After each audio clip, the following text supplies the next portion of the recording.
Hey everyone, welcome to Parlay Parlor, the place where we talk about what's happening in your world and how we can work together to make it better.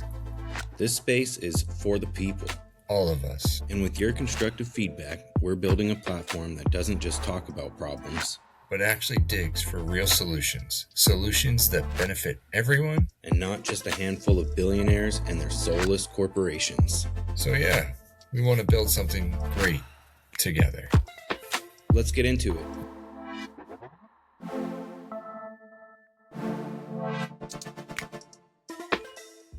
What's on your radar today? What's on my radar today? So I smacked my head incredibly hard last evening and I had a concussion for a little bit. Not what I was expecting. Yeah, it was. You okay? Yeah, I'm okay. My head hurts pretty bad now, and I've got what I call a horn that is right close to what would be a widow's peak if I had one. We're just moving some furniture around the bedroom. We have a shelf sticking out from the wall. And I turned my head and just full force, just boom, right into it. Blunt force. I didn't pass out. It didn't bleed, but a nice lump formed. And then within about 20, 30 minutes, maybe sooner, I'm not totally sure, I started apparently getting really goofy, and really loopy. And Evie was super worried. But that's all good. Did you throw up at one point go to my oldest daughter's house to drop off something. And it was like 10 o'clock at night. And I was like, I'll just go. And everyone's like, you shouldn't drive. I'm like, well, I'm going to go anyway. So I was a nice little passenger princess. Really it was definitely a concussion. Like I blanks of parts of the evening. I'm like, well, luckily I woke up because you're not supposed to sleep in that shit. Sometimes we just do things.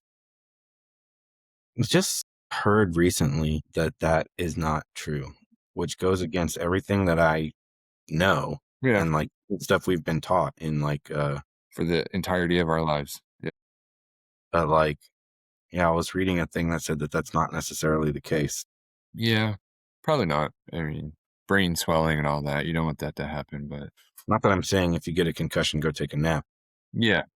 Probably deal with yeah, don't do that. Since we don't know, let's just say if you hit your head, don't fall asleep. That seems safer than falling asleep. I woke up with a very aggressive headache. Wasn't the best.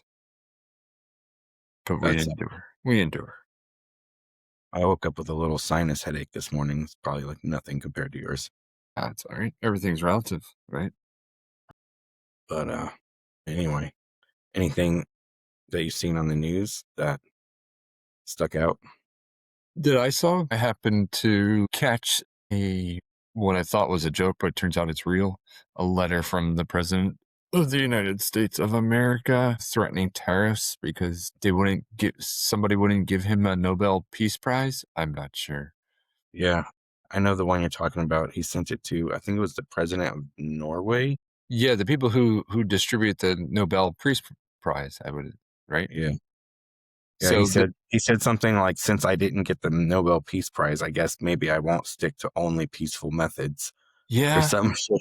I mean, it goes in line with him claiming that he stopped 8 wars. I don't know what 8 wars he stopped. He's starting 8 wars. And then, it's just I don't want to overstep, but I feel this is kind of lifetime dementia. It seems like the ramblings of a lunatic. It seems like the ramblings of someone who is propped up on amphetamines. He had a crap ton of Sudafed in his drawer, and that's kind of how he gets through his day. You see him in these ebbs and flows of emotion. You know, I can only imagine, regardless of my personal feelings towards him, the position the president of the United States of America would obviously wear on a normal person's psyche, let alone some lunatic that has. You think that he lets the things that would normally wear on a president wear on him? I don't know.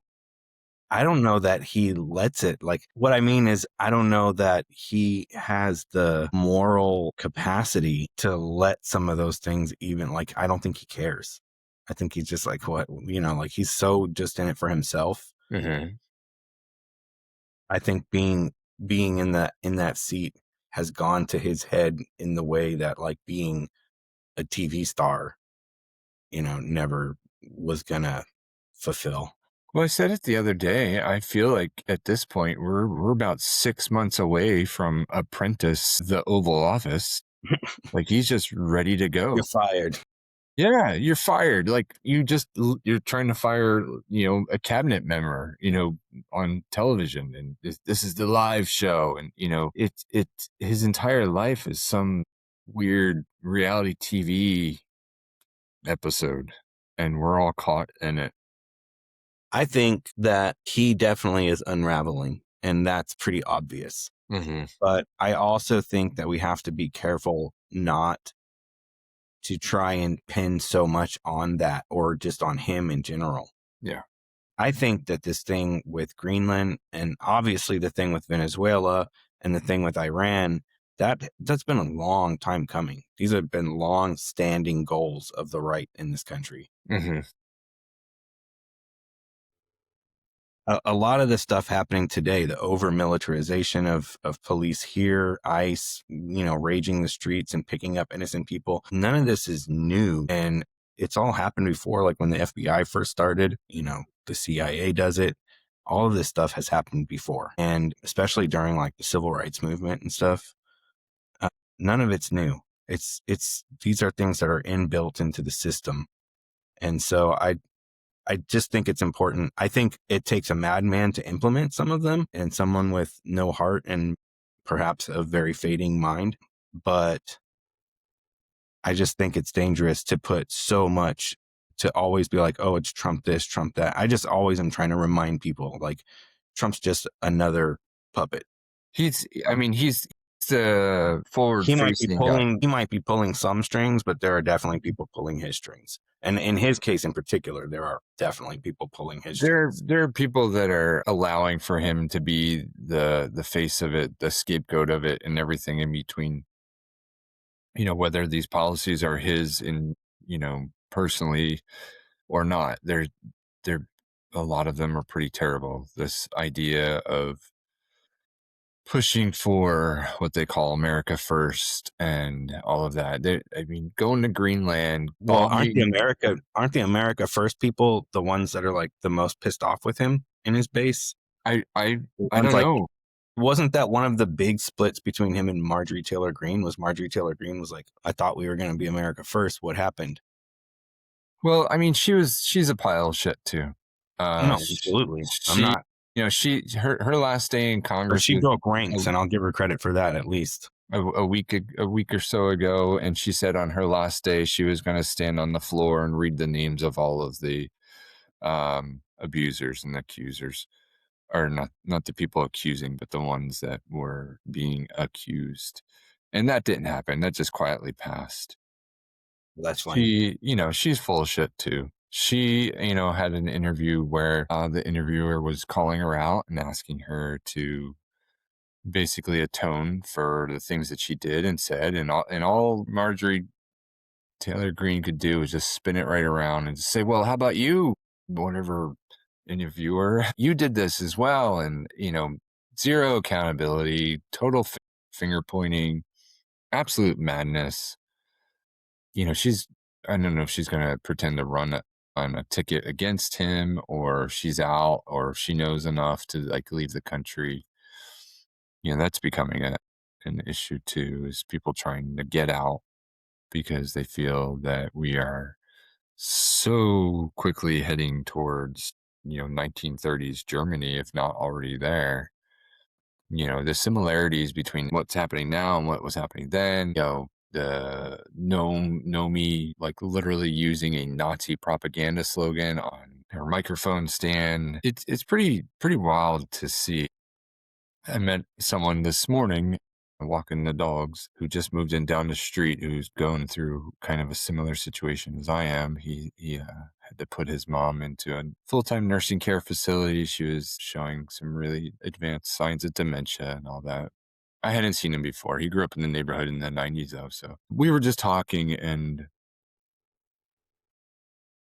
we got in the subject very quickly of technology and the information that's thrown into your face and how do you manage that with kids. He and his wife are expecting their first child sometime around May or June. And he asked me, he said around my age, he realizes that this is a thing, that it causes so many issues, and he's seen it, he's heard it from friends and relatives. And I told him, I said, it's a real problem. It's hard to get a child now to not be attached to a screen. We've done really well with our 8-year-old. We have put so many things in place to make sure she can't do it. The TV is her only access point to anything, and she watches cartoons or some whatever live action kiddie show that, and she enjoys. But she has to ask, and more often than not the answer is no. But she's not allowed an iPad, she's not allowed an iPhone. And I think that is the greatest gift I can give to her right now, because I've seen it with my older kids, and I wish that I had the ability to never give them access to it, at least as early as they've gotten it. Yeah, same here. We made all kind of excuses, like the biggest one being, oh, we'll be able to track their location with GPS. And so therefore, as a parent, that makes sense. Let's go ahead and do it, and they'll be able to communicate with us. And so they had them pretty early on. And I tell new parents all the time, like, just wait. Yep. Just as much as they're going to beg you, as much as it's going to seem unfair because their friends all have it, and as much as the like justifying it as you can do in your head, like the whole GPS thing and other things, just wait. Just for the love of God, wait. That's all I can do. That's all we can say to new parents. This And guy. there's all these there's parental controls and all these different things. We have them. There are ways around all of that. I got around them when I was in school on the computers and stuff, and the kids know how to get around them. In 6th grade during COVID, when my son was, in his room doing lessons, he figured out on the school issued computer how to, hack it, break it, get around so that he could play games. It was pretty innocent, all things considered. He was just playing like Minecraft or Roblox or something, but he figured it out, in 6th grade. What is that? 10, 11 years old. And that was eye-opening just to see that he had that ability. I wasn't terribly mad at him. I was like, wow, you really, you didn't get a lesson on it. You just figured it out. You figured out whatever you needed to get by. And, that sort of resourcefulness is great to have. And I'm glad he has it. I'm glad they're able to figure that out. I would rather him use it in other manners. On a computer isn't my personal. I wouldn't ask that for him personally. Him doing it, it's one thing. We gotta accept it, and then, like you said, parental controls, putting limitations on it, understanding it. We have very big open conversations about a lot of things with our kids. We don't do our best not to shy away from topics of sex, topics of relationship, mental health. That obviously is a big one for me. It matters. Talk to your kids, talk to your sons, talk to your daughters, talk to your children. Get them to understand technology is immensely controlling. Yeah, so I found it interesting. This guy doesn't even have a child yet. They are pregnant, and he's asking what to do about technology and giving it to the kids. I find it really great and interesting, though. We obviously just met. I knew his mom just because she lived in the neighborhood. Pretty open early on. I was really excited to have no qualms about asking questions about personal care in terms of mental health and all that. And he just moved down here. Like I said, he's gone through some family matter stuff with his mom, and that's a big deal, taking on the responsibility of your parent and putting them in a care facility. There's a lot that goes on with it, and I don't know that enough people share that and talk about it. But as we were speaking, he was asking me what we get into, what we do for fun, all that. And I asked him, I said, what do you do? He's like, oh, I surf. I'm like, yeah, but what do you like? That's great. That's good. What do you do for personal care?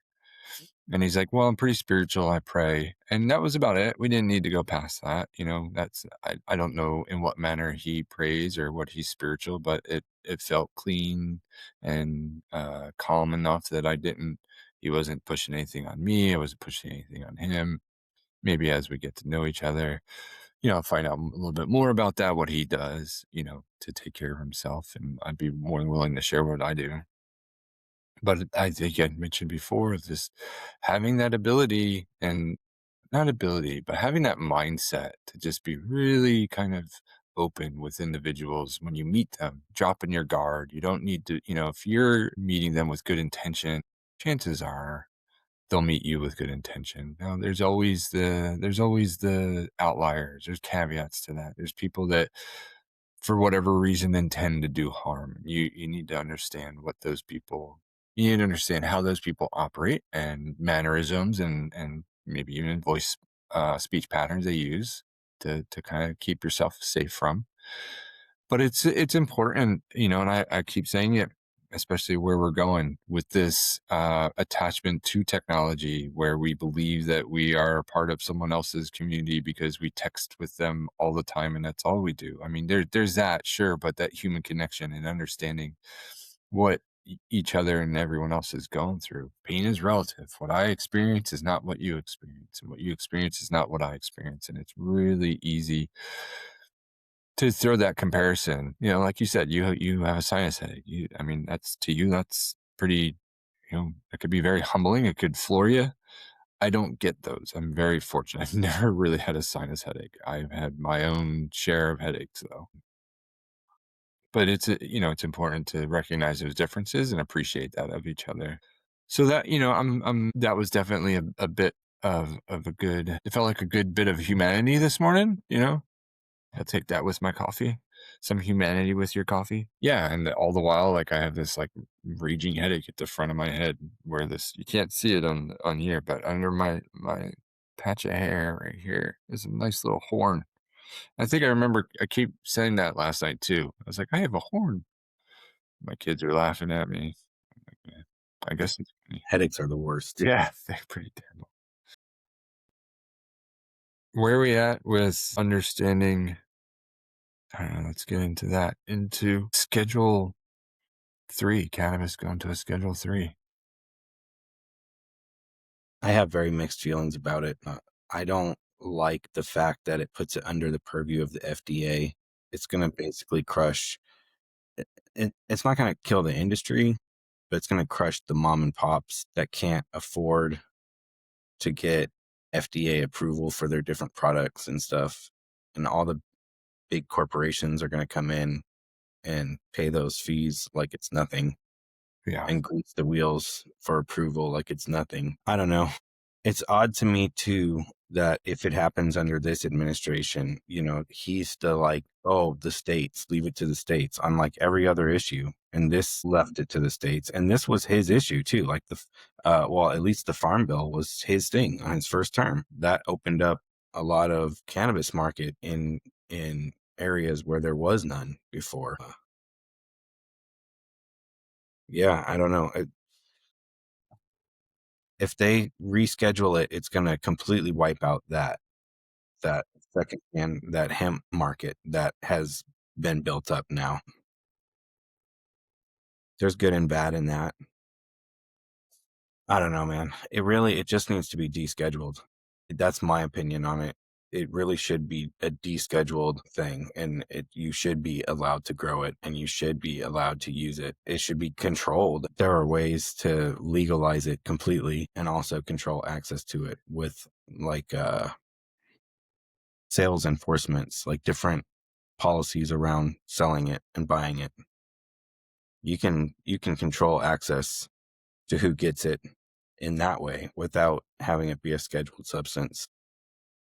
Yeah, I don't see how it's not going to cripple the smaller markets, the people that, even where it is now, it pushes down the folks that got it going without recognition. We're going into potential federal legal territory, and we still have non-violent possession charges on people. We have people that have been in prison for 26 years, 30 years, that their lives are toasted and ruined.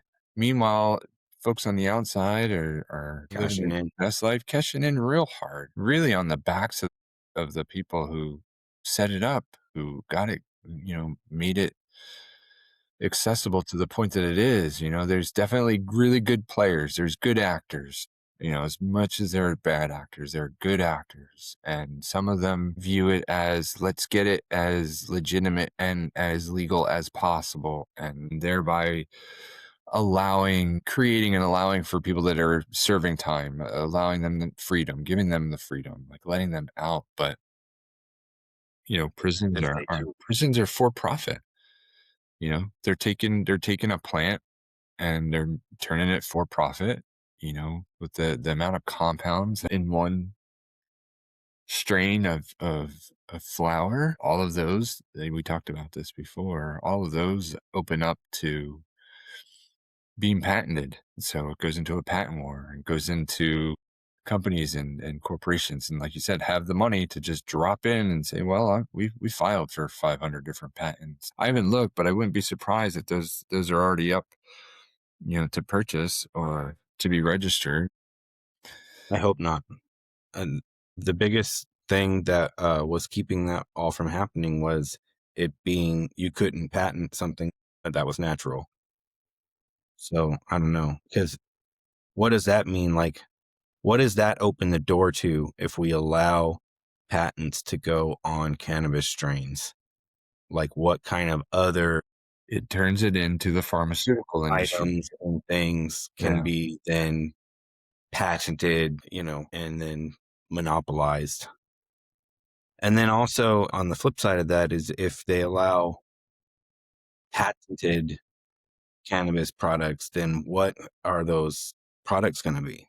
Yeah. Are we going to get an industry that's filled with these lab made things like Delta 8 and THCO and 10 and like all these like weird ones that they're making in labs that are actually killing people? Mm-hmm. Is that what we're going to start to get? Because Well, if they do that, and then you get people overdosing and, medically controlled and contrived, THC, then they can change the narrative that weed is safe. They could say, look, we've been saying this whole time it kills people. Well, it will not kill anybody. But when you alter it, when you turn it into some sort of synthetic garbage, when you and a lot of times it's still not even the plant, it's the chemicals that are being left behind by the process of changing it in the lab. Mm-hmm. And they are doing that already. Like that's been ongoing. I've seen one that I pushed back on really hard to as many people as I could was this article that came out about a kid that got a hold of his mom's gummies and ate a bunch of them and died. And it just said that it got a hold of her cannabis gummies or THC gummies. And I did a little bit of digging. Like either way, that's tragic. That's terrible. I felt really bad for her already. And then it turns out that on top of that, she's being charged for the murder of her child because of the situation. But I dug into it and I found the doctor's report from the whole situation. And in the doctor's report, the doctor specifies that it was a Delta 8 gummy product. There you go. And they don't mention that at all in the article. The article is totally trying to paint it like, see, these weed gummies killed a child. Yeah. No, they didn't. Yeah, that's too much for any one person to take in. And then it makes it like really, really unsafe. Then it makes it so that you have to have it under lock and key and that you can't trust it. And you got, you can't trust it. Like, what are we even doing when we're taking something that's supposed to be good for you? And like, I understand that there was a time where the stigma was what everybody believed, but this was just a thing that I'm just going to get fucked up. Even some of the people who were doing it, I'm just going to get fucked up. But I think once you start doing it, you find out pretty quickly, like, whoa, if you're just doing it on its own, not mixing it with alcohol and other crap, but if you're just smoking, you pretty quickly come to the realization that there's a lot more going on here. Like, I feel a lot better physically and mentally. And I'm getting like clarity in areas that I hadn't previously had it. And creativity is through the roof. Like, I think people realize that pretty quickly. But besides the fact, especially the people who weren't doing it had the stigma that, oh, people are just getting fucked up. That stigma has been shattered. That stigma is so far buried in the past. It's like Stone Age at this point. You would think that, but there are absolutely still people. Yeah, but what I'm saying is that the scale has shifted so much that those people look foolish. They exist. They push hard. They always have, to us anyway, to the ones that have been part of it. You more so than me, longer than me, definitely. But there are absolutely still individuals who bark up that tree of like, that's bad, the weed is bad, sitting there smoking cigarettes, drinking coffee, sucking down beers. I mean, weed is a third, 16th of the damage, if any, to the body, to the mind, that cigarettes, beer, alcohol is to the body. Absolutely. Even sugar is probably worse than all of them, but we won't go down that one. There are studies that have shown that sugar is actually worse than cocaine. Yeah. Maybe, yeah. More addictive anyway. Let's not do lines of sugar. Let's not do lines of sugar. I mean, weed is just so much safer. It is. The idea of a Schedule 3, we'll see how it goes, because he signed the EO. I don't know where it went past that just yet. And hopefully we'll have some more information soon about it. Like I said, I guess it's better than nothing, but I'd rather see it descheduled entirely. I realize it's not going to happen anytime. That's never. I don't know that we'll see it in our lifetime. But we've had this conversation before, and I kind of would rather it stay where it's at and be a state decision than to put it into Schedule 3 and put it completely under the purview of the FDA, which then, all kinds of things can happen and they can shut it down. I was just talking to a friend about this the other day, one of my coworkers, but when cannabis first became illegal in this country, it wasn't just like they made a law like, oh, it's illegal now. It was like a gradual thing where first they said, okay, well, in order to grow this, you have to get a stamp. They introduced a stamp act. And then so people would apply for these stamps and then they wouldn't get them. They just didn't approve any, which is how they originally killed the cannabis industry that existed at that time, which was pretty massive. The diesel engine was made. He said that you could run it on any oil, but that his recommended oil was cannabis oil. The Model T was built almost entirely out of hemp. The body was resin. Hemp steel. Yeah. Yeah. There was lots of shipped canvases and things like that. Canvas, the word canvas is Dutch for cannabis. The ropes on boats were made from hemp because it was not just like a passing thing. It was a huge industry. And that's how they phased it out at that time, was that they put it under the purview of the federal government. You had to apply for these stamps to get it.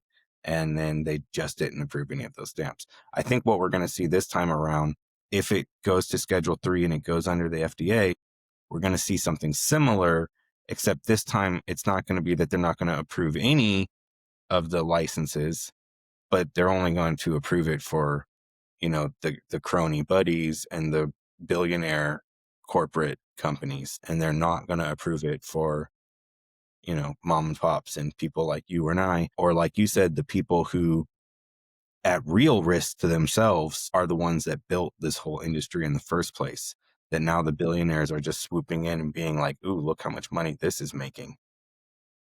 It's going to rock some worlds. And here in Tennessee, it's even crazier, man. It's so archaic here. And I know why. It's because a big part of Tennessee is pharmaceutical companies and medical companies are headquartered here because they give tax breaks to them. And a huge part of Tennessee is whiskey, the alcohol market. And the pharmaceutical industry and the alcohol industry do not like legal cannabis. Oh, not at all. So they work together in this state to keep cannabis illegal. And they are attacking the loopholes with the hemp bill that I was talking about earlier, where like you have these really bad lab made transformations of CBD or whatever. But then they got this loophole where they're able to say, oh, well, this one doesn't have this much THC delta 9, but it has THC delta or THCA rather. But THCA just becomes delta 9 as soon as it's heated up. And it's a weird legal loophole in somewhere like California, like where you live. If you go to the dispensary and the strain says that it's like 32% THC, what it actually means, especially in the case of like sativas, is that it has a maybe 2 or 3% THC delta 9, and the rest of that 30 something percent is THCA. But THCA, as soon as you cook it, heat it, vape it, burn it, becomes delta 9. So they're able to claim it in that way. Mm-hmm. Well, in a state like Tennessee, where the law states that you have to be under a certain level of specifically THC delta 9, they just break that number up. They're like, oh, well, it only has this much delta 9, but it has this much THCA. And the law doesn't say we can't sell THCA. Well, they're trying to do away with the THCA, which is basically just regular good cannabis, but they're trying to make it so that you can still sell the delta 8 and the lab made like crap that's actually harming people. You don't make money off of curing people.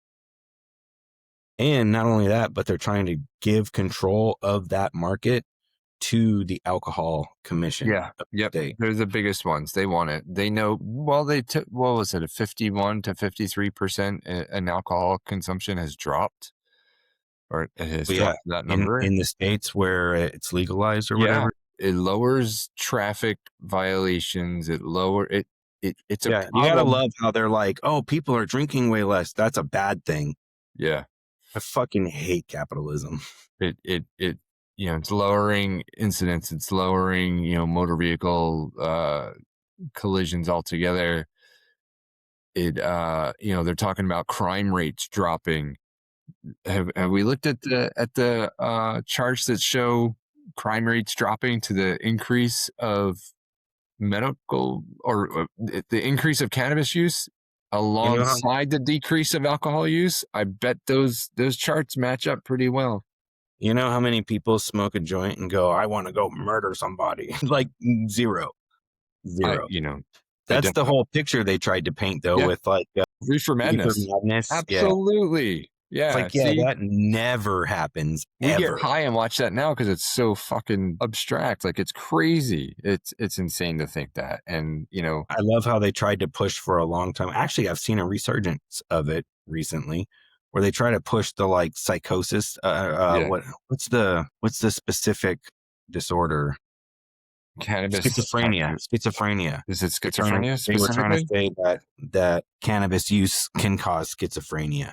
People are saying that they have cannabis psychosis, cannabis-induced psychosis, and I don't know anyone that has that. Is just smoking or vaping clean flower. It's almost always people who are ingesting a large amount of gummies that are delta 9, that are synthetic, that have so many additives that are covered in sugar. There's no real savory gummies that are clean. It's still something that, if there are, I haven't seen them. I'm sure somebody could say like, oh, check out this brand. We'll have a PO box, and if people want to send us gifts, we'll let that happen. Let us try your gummies. We'll do an episode where we'll take the gummy, we'll pause it, and we'll come back 25 minutes later. I'm like, okay, it's working. It's not working. I don't know if I want to do that. You don't want to do that one? I don't know if I want to just accept random gummies in the mail and then ingest them. Yeah. Whatever. People could watch us die live. They're like, oh, shit, those idiots took it. Or one of them took we'll have a control. One of us takes it, the other one doesn't. Yeah, we'll roll some dice.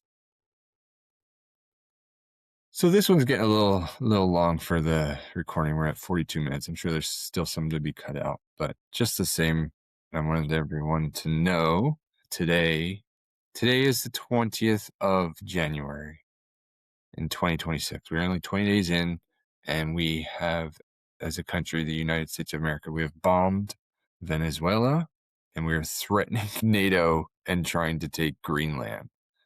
This is all very surreal to me. I don't know what to do with this information other than I hope everyone's taking care of themselves. I love you. I hope the day reveals joy.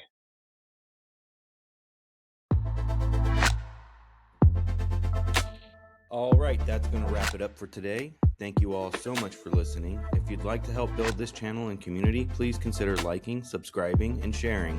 All that stuff goes a real long way. You can also check out our Patreon, and of course, drop us a comment with your thoughts and ideas of where we can go from here.